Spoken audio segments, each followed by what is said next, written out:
Emergency crews performed CPR on a 5-year-old child moments after, witnesses say, he was pushed or thrown from the third-floor balcony at the Mall of America. He said he did not have a heartbeat, and he had bones sticking out of his skin. He walked up to a 5-year-old child he didn't know and threw him off a third-story balcony. This wasn't some freak accident. This wasn't a slip or a fall. This was intentional, cold, calculated, and it happened in the middle of one of the busiest malls in America, with families shopping, kids laughing, and absolutely no warning. But what came next? Nobody saw it coming, because that little boy, Landon Hoffman, survived, and what he went through to stay alive is nothing short of a miracle. Let's get into the twisted story behind the attack, the man who did it, and the boy who lived to tell the tale. It was a regular Friday morning, April the 12th, 2019. Around 10 a.m., Carrie Hoffman had taken her 5-year-old son, Landon, along with one of his little friends, to the Mall of America in Bloomington, Minnesota. They had just finished a parent-teacher conference and decided to celebrate with a fun trip to the mall. They were up on the 3rd floor, near the Rainforest Cafe, looking at the big fake alligator, just having a sweet, innocent moment. Then, out of nowhere, a strange man walked up to the boys. He started whispering to them, and Carrie thought maybe he worked there, like maybe he was about to activate the alligator, but that's not what happened. I said, "Excuse me, do you not want us on this rock?" And he said, "Oh no, you're fine, you're fine." And in that second is when he picked him up under his arms and ran and just threw him. Landon fell nearly 40 feet. That's 3 to 4 stories down. Kari said it happened so fast. She froze for a second and then screamed, "No!" She watched her son go over the railing. In a panic, she raced down the escalator, screaming over and over again, "No, Landon's not gonna die." When she got to the ground floor, a crowd had already gathered around Landon. Incredibly, 2 nurses who had witnessed the incident jumped in and immediately started performing CPR. We have a report over on the south side that someone just fell from the 3rd floor to the 1st floor. We're getting further. Kari was sobbing, begging everyone to pray for her son. She was desperate. And then the miracle happened. Just when it seemed like there was no hope left, Landon's little heart started beating again. He began to breathe. Kari recalled that just before he was loaded into the ambulance, he opened his eyes for a second. It was the tiniest flicker of life, but for Kari, it was everything. He was rushed immediately into emergency brain trauma surgery. Doctors worked around the clock, and from that moment on, his long, grueling journey to recovery began. They wheeled him in and they instantly just started working on him, every part of his body. And I stood on a chair and I prayed for the doctor's hands to be used by God to fix him, to heal him. But while Carrie was racing down escalators, screaming, praying, doing everything she could to save her son, the man who had just tried to take Landon's life was running in the opposite direction, trying to escape. But people had seen what he did. One brave bystander stepped up and tried to block him from getting away. He pushed the person against the wall and continued running. Police were already closing in, so he didn't get far. Just a short time later, officers found him standing at a nearby light rail station, cool as ice, waiting for the next train like nothing had happened. He was quickly identified as 24-year-old Emmanuel Deshawn Aranda, a Minneapolis resident. But what struck officers was how eerily composed he was. He remained calm and did not question why he was being placed under arrest. They read him his Miranda rights, and without hesitation, he admitted it. Aranda confessed that it was he who threw the boy off the balcony. But it wasn't just the confession that sent chills through the room. It was why he said he did it, and the reason was something no one was prepared to hear.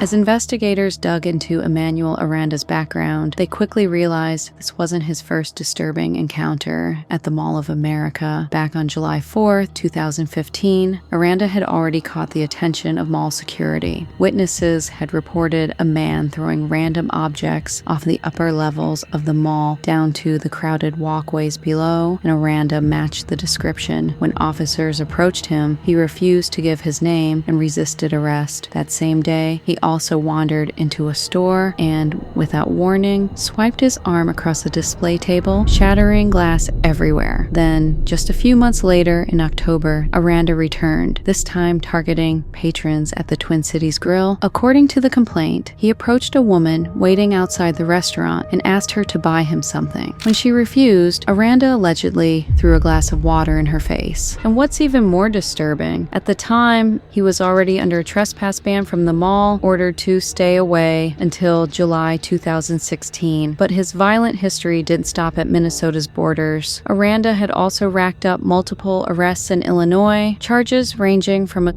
and theft to property damage, and he had undergone court-ordered mental health treatment, not just for mild issues. We're talking serious psychological concerns that had already raised red flags, but nothing could have prepared anyone for what came next. When police arrested Aranda for what he did to Landon, the statements he made, they were deeply unsettling. He told investigators that he would often go to the mall to try and talk to women, and when they turned him down, he'd become angry, violent even. But then he dropped a bombshell. Aranda admitted that he hadn't just snapped. No, this wasn't some random outburst. He planned it. He said that he went to the mall that day with the intention of killing someone, anyone. And what's even more disturbing, he said he had tried the day before, but it did not work out. So he came back the next day, determined to try again. At first, his target was going to be an adult. He told officers that adults usually stood near the railings, and that was his original plan, to push one over. But when he saw Landon, he changed direction. He saw a child, an easier target. Security footage would later show him loitering near the balcony. He paced. He walked right up to the edge several times, and then he turned and walked straight toward Landon. On April 15th, 2019, Emmanuel Aranda was formally charged with attempted first-degree murder. Bail was set at $2 million. And when it's involving a young child like that, it's pretty gut-wrenching for everybody involved. And while the legal process began to unfold behind the scenes in a quiet hospital room, little Landon was in the fight of his life. This baby had suffered unimaginable injuries: broken arms, a shattered leg, skull fractures. His spleen had to be removed. The trauma to his tiny body was so severe that doctors were performing surgery after surgery, just trying to keep him alive. And yet, he held on. Somehow, despite it all, Landon fought. This was evil, point blank. But what followed, what Landon survived, that was divine. That was a miracle in motion. Then as the news of what happened spread, something extraordinary began to unfold. A GoFundMe was launched to support the family, and the response was nothing short of overwhelming. Donations came pouring in from all 50 states and 42 countries around the world. Over 28,000 people contributed. The original goal was surpassed quickly, climbing past the $1 million mark. This wasn't just about money, it was a massive wave of love. Everyone, strangers, neighbors, people who had never met Landon, were rooting and praying for this little boy. The campaign description read, "This is Landon. He is the sweetest, kindest 5-year-old you will ever meet. His soul is soft and gentle and instantly brings a smile to everybody he meets. He is full of energy and life and enjoys soccer, playing with his friends and family, and playing hockey with his brother and sister. He was enjoying a day at the Mall of America with his mom and friend on Friday morning when a stranger maliciously grabbed him and threw him over the 3rd floor for no apparent reason. The family doesn't know him and are completely clueless as to why this monster would target their family with this heinous act of violence. Friends, family, and complete strangers flooded social media with their prayers, their hopes, and words of encouragement, and the family shared regular updates, often expressing just how moved they were by the response. Then, after 2 terrifying weeks in critical condition, a turning point. In the last couple of hours, we received some incredible news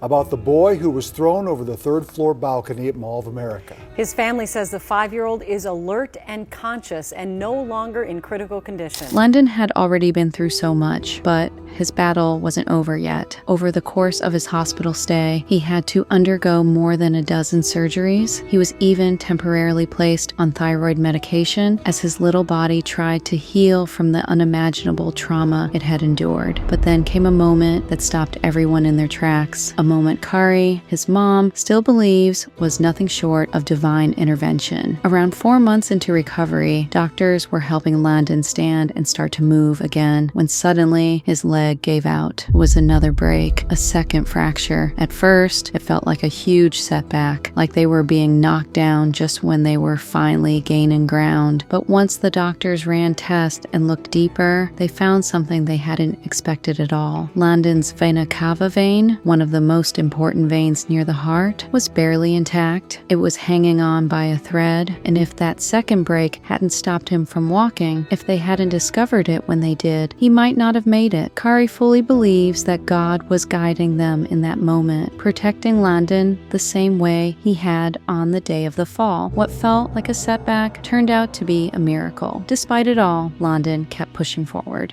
Landon, you're doing the Landon dance? Yeah. And after 4 months in the hospital, he was officially discharged in August, just in time to start kindergarten. By November, he was already walking without a limp, but even as his body healed, the emotional toll was real. Landon suffered from amnesia and had no memory of the attack, something that, in a way, was a blessing. However, the trauma to his frontal lobe changed his personality. He went from soft-spoken and shy to impulsive and loud. It was jarring and heartbreaking. His mom, Carrie, watched as her little boy went from kind and gentle to angry and confused, and then slowly back to himself. It took 3 years for the Landon she knew to really return. His personality is completely different. He was struggling in school and with friends, and it was hard.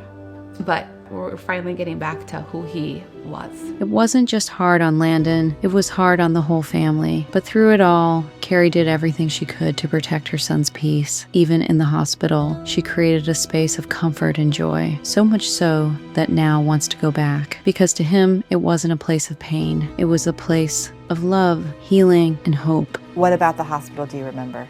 Eating the popsicles. By 2021, Kari and her family had been through more than anyone should ever have to endure, physically, emotionally, and financially. And while Landon's recovery was nothing short of miraculous, the toll it took couldn't be ignored. So the family made a bold decision. They filed a lawsuit against the Mall of America, alleging negligence and seeking compensation for the staggering $1.75 million in medical expenses, along with pain and suffering. In the lawsuit, the family argued that Mall of America security had failed them, that Aranda, with his well-documented pattern of violent, aggressive, and erratic behavior, should never have been able to roam the mall unsupervised that day. According to them, security knew his history, yet allowed him to prowl the premises without close monitoring. Eventually, the two sides reached a settlement, and in a surprising but hopeful turn, they agreed to work together moving forward. In a joint statement, the family and the mall committed to policy reform, specifically targeting how they handle trespass limits for violent offenders. Mall of America and the family have agreed to work together with a focus on safety, already jointly pursuing policy changes to preclude such persons from their premises. But Kari's story didn't end with a lawsuit. She took the trauma, the survival, and the miracle of it all and turned it into a testimony. She wrote a book titled Miracle at the Mall, released in March 2025. And in true Landon fashion, the now 11-year-old boy didn't just watch from the sidelines, he got involved too. He returned to the hospital that saved his life to visit the very nurses who had cared for him. They handed out copies of the book. Some were even personally annotated by Landon himself. One sweet note to a Mr. Sato read, "God moves mountains. Thanks for everything." Kari frequently shares glimpses of their new life on social media, photos of Landon soaking in the sun on vacation, attending hockey games with the Washington Capitals, and just laughing and smiling with his mom, dad, and siblings. He's found joy again and faith. It's a miracle that I'm alive. God healed all the parts of my body.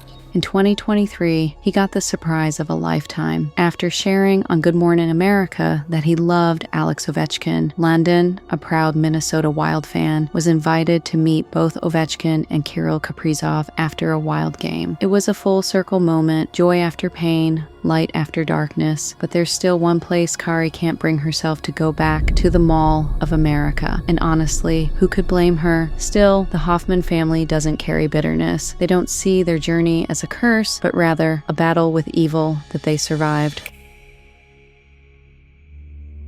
But now, let's talk about Emmanuel Deshawn Aranda, the man responsible for that horrifying act. After everything happened, his mother, Becky, sat down with the press, and what she shared, it gave us a raw, unfiltered glimpse into the long, complicated story behind her son and the pain that led up to that moment. We were really shocked. We had no idea that his illness what drove him to doing this. According to Becky, Emmanuel's struggles started early. This wasn't a case of someone just acting out. No, this was a child who grew up seeing things that no child should ever be exposed to. Drugs, prostitution, instability around every corner. The family was constantly on the move, bouncing between clinics, trying to find the right support for him, but nothing ever really stuck. School didn't help much either. Emmanuel was placed in special ed early on and stayed there all the way through graduation. Becky said teachers mentioned learning disabilities, but no one ever gave her a clear picture of what they were. His grades were all over the place, but interestingly, the teachers still spoke highly of him because he rarely got in trouble. But even with those kind words, she always knew something wasn't right. She tried to get him help, took him to therapy in Chicago, where he was diagnosed with ADHD. The therapist told her he needed consistency, love, patience. But looking back, Becky admits that diagnosis didn't even begin to scratch the surface. Mentioned depression, schizophrenia, ADD, autism. It was just different things. I don't think he intended to do this. Things started unraveling around age 14. That's when the pressure of school, the confusion, and the emotional weight of his sister moving out, it all collided. Becky described it as a turning point. That's when his depression really started showing itself. Fast forward to adulthood, and Emmanuel's life was still all over the place. He couldn't hold down a job. He was homeless on and off. He'd go missing for weeks. Then, at some point, he moved to Minnesota, trying to be closer to his sister. But here's the thing. No one in the family knew about the full extent of his past arrests, not until it all came crashing down in the news. But what's really chilling is what happened just days before the Mall of America tragedy. Becky's daughter, Emmanuel's sister, called her in a panic. Emmanuel had shown up at her house late at night, totally out of it. She said he looked like a shell of himself, distant, empty, and then out of nowhere, he hit her. No argument, no buildup, just violence and silence. Then he left. Becky said her daughter was shaken, and the way she described it was like something out of a horror film. She said it wasn't him. He was like a zombie. There was no soul in his eyes. Deshaun was gone. It felt like something else had taken over. She immediately called the police and explained to the police about his mental situation and that they needed to locate him immediately before he did something else drastic to somebody else. They never located him. 3 days later, we read on the news that he had threw his little boy over the balcony. After the arrest, Becky wasn't allowed to see him, and as a mother, she was devastated, not just because of what happened, but because she knew her son wasn't getting the mental health care he needed behind bars. She's always said it, Emmanuel needed help, not handcuffs. He didn't belong in a cell. He needed to be in treatment. But y'all already know how this system works, or more accurately, how it fails. See, Becky's concerns weren't even considered in court, because when it came down to it, the legal system wasn't asking whether Emmanuel was mentally ill. The only question they cared about was, is he competent? Can he understand the charges and work with his lawyer? A Minnesota public defender laid it out plain. Mental illness is not the same as incompetence. You can have depression, bipolar, schizophrenia, and still be legally competent, which means that mental health often gets pushed right out of the conversation. Emmanuel eventually pled guilty to attempted premeditated murder, and prosecutors went for the max. 19 years in prison. That's what he got. June 3rd, 2019. And honestly, that was the most they could have secured without trying to push for an aggravated sentence. Now, Landon's family, the victims in all of this, they agreed to the plea deal. They didn't attend the sentencing. They'd made their peace. And honestly, what they had to say hit harder than anything anyone could have said in that courtroom. Your act was evil and selfish. You chose to listen to the worst parts of yourself that day. You chose evil over good, and chose to take your hate and hurt out on my precious boy. I want you to know I forgive you. Not because what you did was okay, not because I want to, but because God wants me to. I'm not letting you take any part of our family. You're not taking our love, our joy, our peace. You're not taking anything. Now that right there, that's power. That's healing in real time. That's someone who chose to rise, not sink. You can't fake that kind of grace. Meanwhile, Emmanuel Oranda sat in that courtroom still and silent, barely moved, barely looked up. The judge gave him a chance to speak. He didn't take it, didn't say one word, but outside, his mother Becky finally broke her silence, and what she said was raw. You could feel the pain, the relief, the exhaustion in every word. This is very sad for us. I'm sad also for the family. The information, her statement. I sympathize with her, and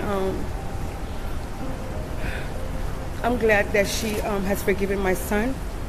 which is like a burden that has been lifted off our shoulders. For Becky, those words from Landon's mother, the forgiveness, the prayer, the compassion, they were something sacred. She knew there was no erasing what her son had done, but hearing that someone could still pray for him, still ask God to forgive him, that was a kind of mercy she never saw coming, and it meant everything. But now I want to hear from you. Do you agree with Becky, Emmanuel Aranda's mother, when she says her son needed treatment, not time behind bars? Do you think mental illness should change how someone is punished, or does accountability come first, no matter what? Drop your thoughts in the comments. I read them all. And if this video moved you, gave you something to think about, or just made you say, wow, go ahead and hit that like, tap subscribe, and turn on those notifications so you don't miss what we're unpacking next.